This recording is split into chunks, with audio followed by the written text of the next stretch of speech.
he gives three different definitions where one is the most moderate position possible. And then he has definition 3, which seems incredibly more hardcore. But anytime I try to attack him on the hardcoreness of definition 3, he talks about definition 1. And then anytime I try to point out, well, then it seems like we've already achieved like socialism under definition 1, he says this isn't even remotely close enough. We need to go to definition 3. And it feels like I'm jumping around back and forth between like playing this definition game. And that's the frustrating part to me. The strategy is to broaden the definition wide enough that you can essentially excuse any failure of definition 3 by retreating to instances of success in definition 1, but at the same time allowing you to essentially advocate for something more than definition 1 by shifting to definition 3. So you can just go back and forth as much as you want. Now, it's been my experience that in the history of my arguing, a socialist will tell me, hold on, capitalists are not okay with socialists existing in their country, because a socialist will show other workers what it might look like for a worker to be empowered, for a worker to have more rights, for a worker to earn more money. Therefore, a capitalist will stifle socialist growth in any country. That's what I've heard from socialists. But now what you're telling me right now is a total 180. It's completely the opposite. Sure, what do you want to chat about? Well, sort of about the debate, because, well, that was real not good. I've never liked Wolff, but, yeah. Can I ask your opinion on something? Because it seems like your past 2 months or whatever going against socialism has largely been like this sort of semantical point about how we should be defining socialism. Ooh, to be clear, not even actually. My biggest problem is that I believe that some more moderate socialists are giving cover to a lot of really disgusting socialists. So it's more my arguments that I was using against like kind of the Nazi enabling centrists back then the day. If our only issues were just semantic definitions, then I probably wouldn't care anywhere near as much. I mean, I don't hang out in those circles, so I don't really know about coming out of this people covering up for what do you think Wolff thought whatever. Of the conversation? I mean, yeah, if that is happening, then obviously, yeah, no, I would agree. I tweeted out a bit ago, like I personally believe that it's a really like I will say this about Wolff. I think Wolff is right in that if you look at the history of socialism and how it's developed, I'd say probably the majority of self-avowed socialists in history tended to be closer to what we would now call like social democrats, as opposed to, you know, something like a traditional communist. But I think that, if anything, that just sort of goes to highlight, because of how unsuccessful, you know, the more orthodox socialists have been. I think it just goes to highlight that as we are defining socialism, if we look historically at the old definition of socialism, it hasn't persisted. And it was crazy to me that he was suggesting that strain of socialism, as understood as something like social democracy, is not the predominant definition that is used. That is completely crazy to me, considering the resurgence that it's had, you know, in American politics and in UK politics and Canadian politics. I don't understand how anyone could possibly think that the predominant understanding of socialism now is not closer to Bernie's understanding of socialism than Marx's. Yeah, exactly. And my issue is just that, like, people are using this brand of socialism. They wield it with such disdain against liberals when all of them are liberals. That's just what drives me fucking crazy. I'm trying harder to be more rhetorically effective, but if I was like full on Nebraska Destiny, I would have lost my shit, and I would have started to cut him off immediately after he gave definition 1 of socialism is an economy that allows for private enterprise. It's like, wait, what the fuck are we even talking about at this point then? I have no idea why the fuck you think this is socialism or a debate on socialism. Clearly we've moved past that into something totally different. And that's what I really disliked about the moralizing, because the distance between you and him seems far smaller than the distance between him and a traditional socialist. Well, maybe, but that's the problem that I even have, is because, and this is the problem that I would wind up with Nazis and fascists and everything too, is that like he gives three different definitions where one is the most moderate position possible, and then he has definition 3, which seems incredibly more hardcore. But anytime I try to attack him on the hardcoreness of definition 3, he talks about definition 1, and then anytime I try to point out, well, then it seems like we've already achieved like socialism under definition 1, he says this isn't even remotely close enough. We need to go to definition 3, and it feels like I'm jumping around back and forth between like playing this this definition game, and that's the Yeah, frustrating part to the me. strategy is to broaden the definition wide enough that you can essentially excuse any failure of definition 3 by retreating to instances of success in definition 1, but at the same time allowing you to essentially advocate for something more than definition 1 by shifting to definition 3. So you can just go back and forth as much as you want. Yeah, which is frustrating to me because like it's definition 1 is incredibly based, but it's liberalism. Yeah, and I mean, but even this is the thing I don't really get, because I feel like the division between definition, I don't know, maybe I'm just not woke enough on co-ops or whatever, but the idea that, as someone who I consider myself a socialist, but I consider myself more of a radical socialist, but I'm not like so comfortable in that designation that I'm on here arguing every day for socialism or something. But to me, market socialism doesn't really feel like socialism to me in a real, genuine sense. I understand that people who call themselves socialists will call themselves, or people who call themselves socialists historically have been market socialists. That's Yeah, but fine. I think the reason why people do that is because socialism has so many baked in huge real world application problems, and you can solve most of those by just calling yourself a market socialist, and then you get all like the moral high grounds of being a socialist without actually having to deal with any of the theory or any of the hard work. Yeah. But this is what I don't get. Why call yourself especially in the U.S. Why it's always bugged me about Bernie. Why call yourself a socialist? This is exactly what Krugman's point was. Yeah, just because sense. now because let's say Bernie would have won the nomination, the majority of his campaign would have been fighting over what a socialist was. Like, yeah, why not just call yourself a fucking liberal? Like, and I mean, I understand the response that, oh, well, they'll call you a socialist no matter what. Yeah, but there are varying degrees. But the bite, yeah, exactly. The bite is not going to be as harsh if you yourself are not literally calling yourself a socialist. Yeah. It makes no sense to me. And like even someone like Bosch, like under my understanding of socialism and what I think is practical to socialists like myself, I don't think he should be calling himself a socialist. I don't think that work co-ops. Like it needs to be something far more transformative. Yeah, I think Vosh goes in a capitalist system. Yeah, Vosh goes trick or treating as a socialist, but then when somebody like corners him on the street and gets ready to beat him up, he takes his mask off and he's like, okay, hold on, I'm a liberal. Yeah, like that's essentially what he does. Wasn't he like a year ago advocating like shooting for the death of like people like Dan and shit? Yeah. I don't understand where maybe because he realizes that in order to make money, he can't be as extreme in his views as he once was. But yeah, like I wouldn't really consider market socialists in any, again, I know it's a whole semantical dispute, but like if you're going to be a socialist, just say that you don't believe in, you don't believe in the very concept. Because for me, like socialism, it eventually entails the end of capital itself, right? Well, and then because socialism was supposed to happen as a result of the inherent contradictions under capitalism that would eventually express themselves in the form of the collapse of capitalism. That's right. It's an argument for necessity. I mean, that's but social, like, and I'm not comfortable enough giving that argument. Like, I mean, you can read some, like, I guess, Zizek for that or something. Or the standard Marx argument is the tendency for the rate of profits to fall.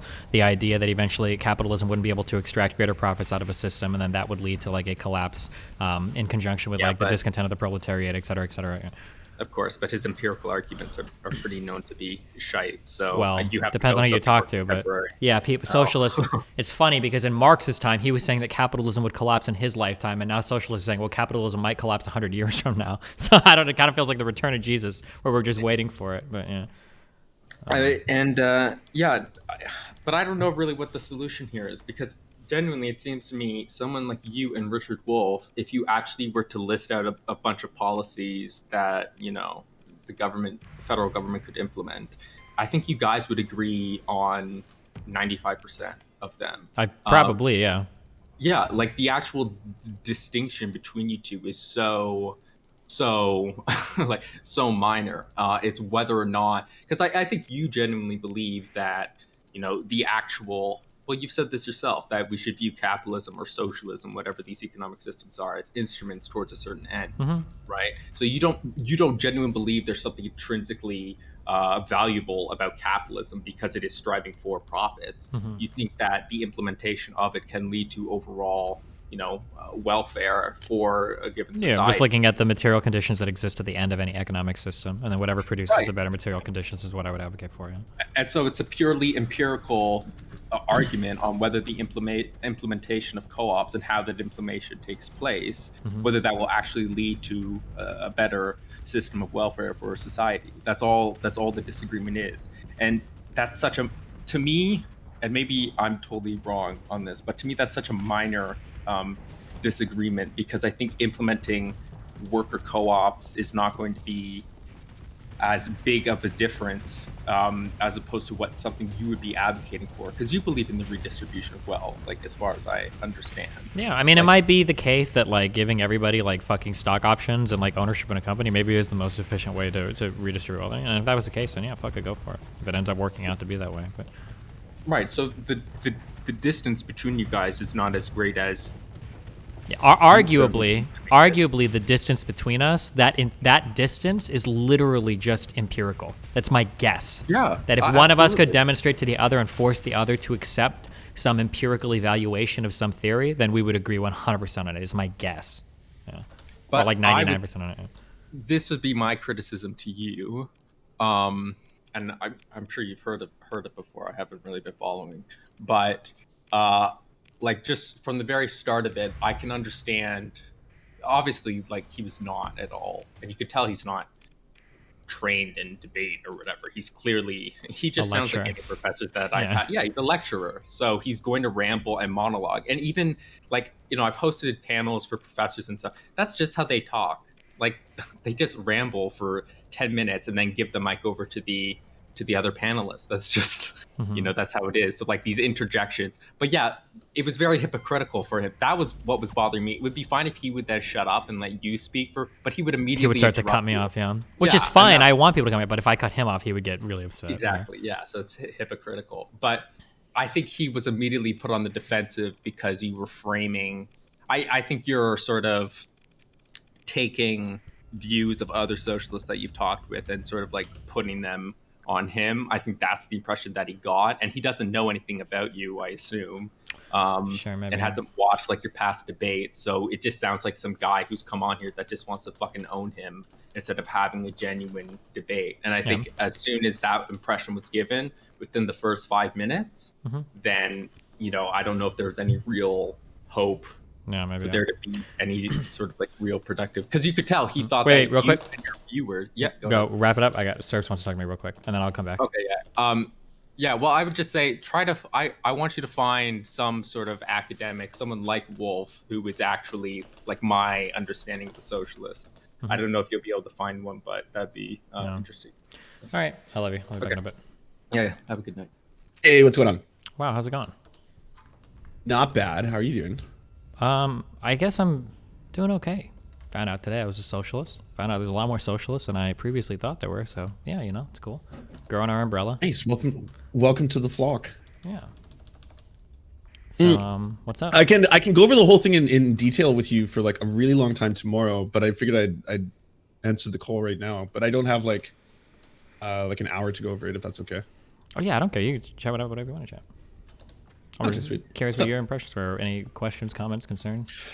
I think it's totally fair criticism that I let Richard Wolff speak or go on too long at times. That was like a weakness on my part or bad moderating on my part. I totally accept that. I'm obviously incredibly biased when it comes to this topic because I'm someone who like agrees pretty extensively with Richard Wolff. It's I think I also did an pretty. It's also excellent- pretty difficult. I understand from your perspective, like you don't, because he's not being an asshole. He's not like screaming at me. So to like cut someone off and be like, I need you to wrap it up, can feel like pretty rude. That's a pretty difficult position to be in. Yeah. I think I did an incredibly amazing job at having zero reactions to anything that was said or done. Almost. I was nearly flawless in that regard. Nice job. And then, yeah, no, in terms of like, are you asking me who I thought won? I mean, Oh no, I was curious thought about that any felt- questions, comments, concern, or anything. If there was like why did you say this, or what about, did you think about this happened, or I had this impression, or whatever. Like, I agree with the assertion, and you might disagree with me on this, that I don't think you can get like a mathematical definition to something that people are constantly trying to evolve. I think that was where the two of you kept on butting heads, is that you wanted like, I want to have a clear, concise definition of socialism. Can you explain it to me? And he was like, I will give you the 3 historical definitions of it, and I will tell you to which one I ascribe to, which is the third one. Sure, and I think that if our world, I guess I'd have to start, I didn't want to make things personal, but like Richard Wolff has said things in the past, like in that Gravel video, he's used very derisively the term American-style capitalism, and it's like, well, arguably, there are a lot of American-style capitalists that would fall under definition 1 of socialism. Honestly, at the end of the day, I don't much give a fuck about like arguing about what the definition of any particular thing is, because at the end of the day, we have to argue policies anyways, right? Like no 2 socialists, or even no 2 capitalists will agree on anything. My problem is that people use these labels to attack other labels. And it's like, okay, well, if you're going to give an argument in favor or against something, well, now I need to know what you actually believe in. And like, it's kind of ironic because like my goal coming into this was, I wonder if I could get Professor Wolff to just admit that he's a liberal, because it feels like some of what he advocates for just feels like liberalism, and then it feels like his first definition essentially was like a liberal one. Like if we're talking about like, okay, well today I'm going to argue about socialism, so definition 1 of socialism is when private enterprise exists. It's like, oh, okay, well, I mean, I guess I'm a socialist then. Oh, that's where the meme comes from. I was wondering why you were saying that from the start. I think the reason, and you think that he got into the weeds by bringing up feudalism and all that kind of stuff, is he was trying to show you that we ascribe countries entire economic systems, where he was trying to approach it from like a microeconomic level, in that there would be a transformation within this actual workplace if we had, democratic control of the workforce within it. And by virtue of that, it, yes, exists within a capitalist system, but there can be multiple systems within a country. This is kind of the idea, right? But that's just the thing, though. That's and capitalism simultaneously. Yeah, but that's what I don't agree with that. I just don't think so, and I don't think I ever got the chance to, because everything was so like weird. I never got the chance to push on that. So the idea that simultaneously competing systems can exist in a country, that seems to be contradictory to the understandings that I have of how socialism works, right? If we believe that capitalism and private capital is an antagonistic force that precludes the existence of any socialist force, if we believe in things like manufacturing consent, or that capital and the accumulation of capital will disproportionately represent itself in any political system such that it will destroy other means or modes of production, then why would we ever think that capitalist and socialist systems could coincide with one another? It seems to me that they're inherently contradictory, but we never even got to that part of the conversation. But that's what I would feel like. But because his analysis of this is that it starts at the fundamental principle of workers are just controlling the means of their own production. So based on that, that's why he was mentioning other economic systems. Like before, there's been slavery, there's been feudalism, for example. But these systems can exist simultaneous to each other. It's the same way, like under American capitalism, you had the North Atlantic slave trade, where people in the South were hold on, real quick. Capitalism has nothing to do with slavery. That capitalism is like did not say.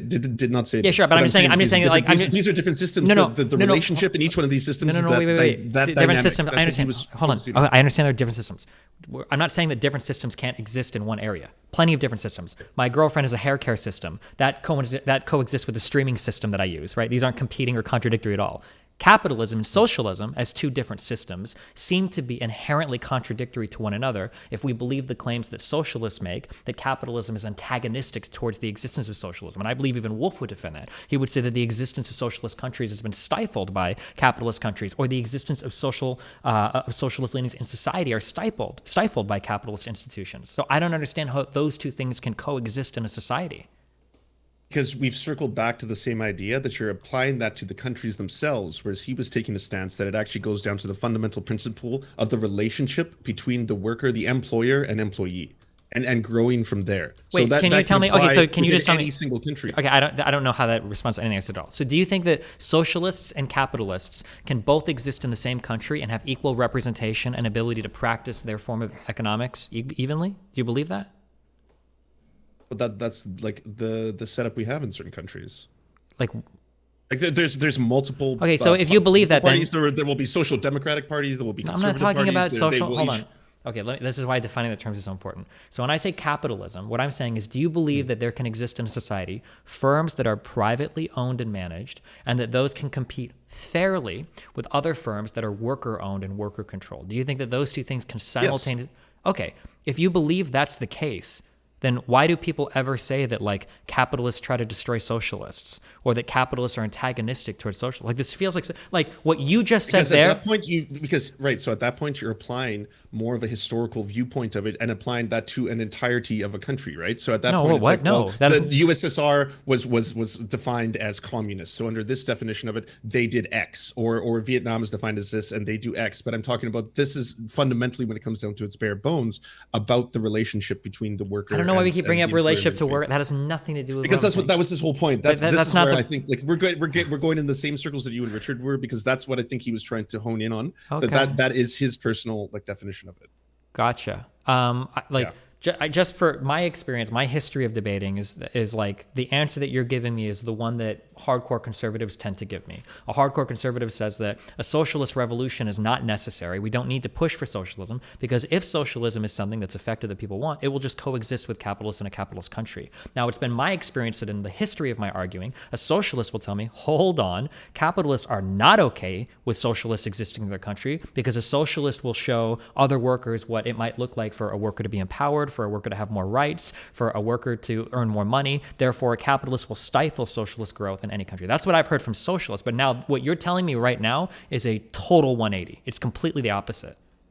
Just out of curiosity, what conservatives say that? There was a guy in my chat called X Skills Me, and we used to debate a ton back and forth. But literally what do you mean? Like every socialist says this when they talk about like the imperialistic attitude. No, conservatives. You said I hear the same argument from conservatives. Is that not what you said?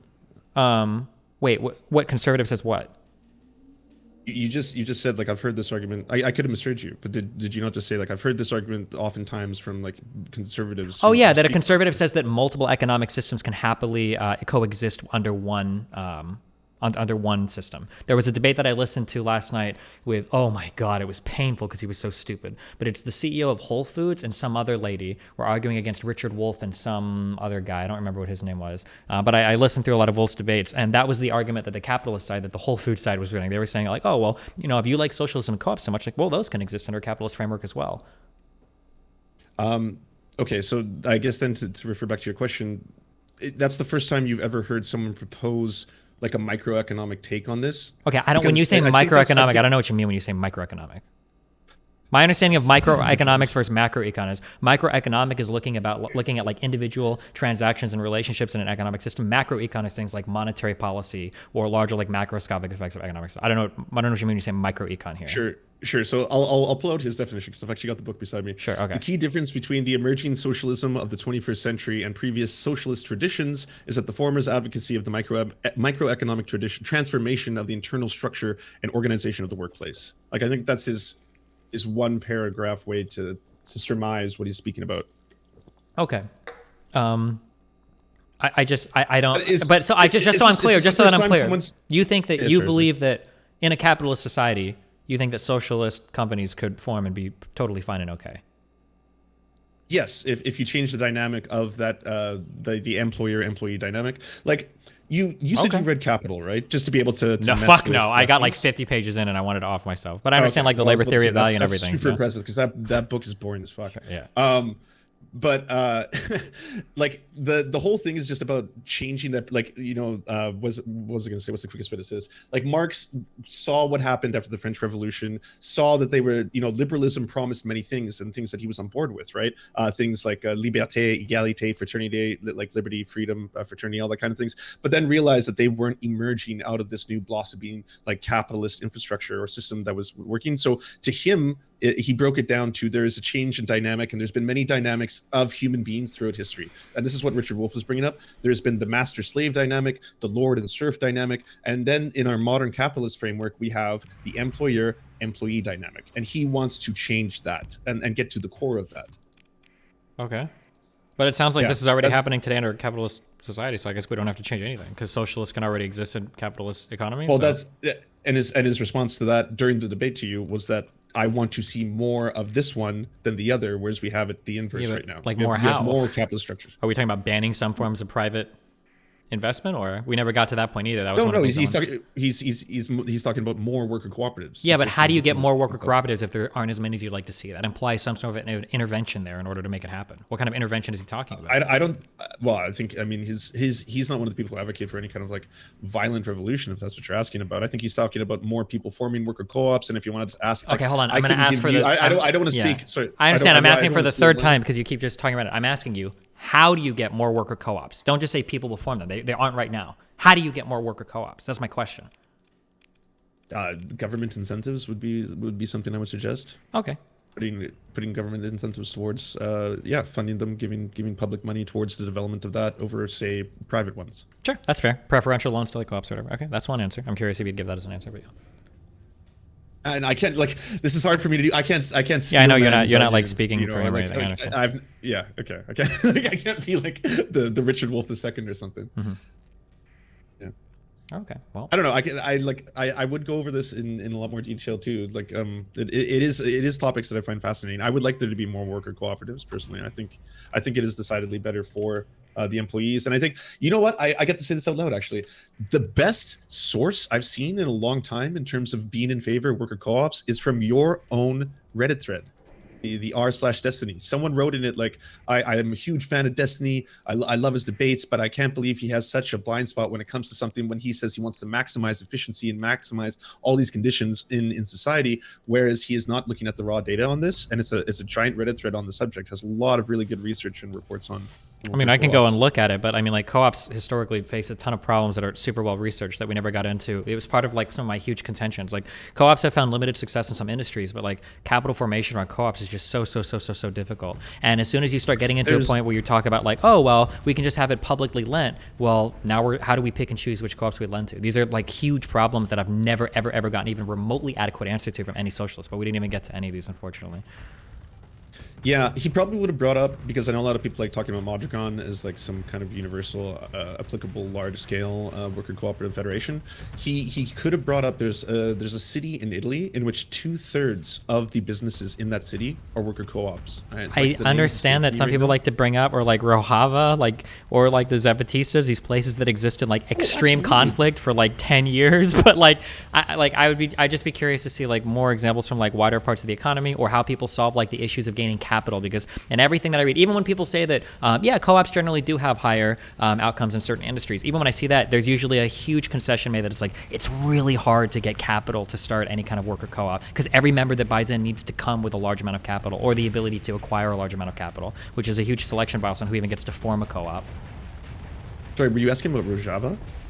No, I'm just saying that people like bring it up. Like I understand that there are a few scouted examples in like warring states. Okay. Well, yeah. Well, here's the thing. If we have a dominant, prevalent economic system, which happens to be capitalism, then you would want to look towards the examples that you have before you. Like I think the one in Italy, that town in Italy, is a really good one, because again, 2/3 of the businesses in that town are worker cooperatives, and it hasn't like reduced the entire city to ashes or anything like that. So that's a larger. People in my chat are saying Ocean Spray now. That's true. I don't know the dynamics of Ocean Spray. I don't know if I can speak to that, but I've heard they're a worker co-op, which is also pretty great.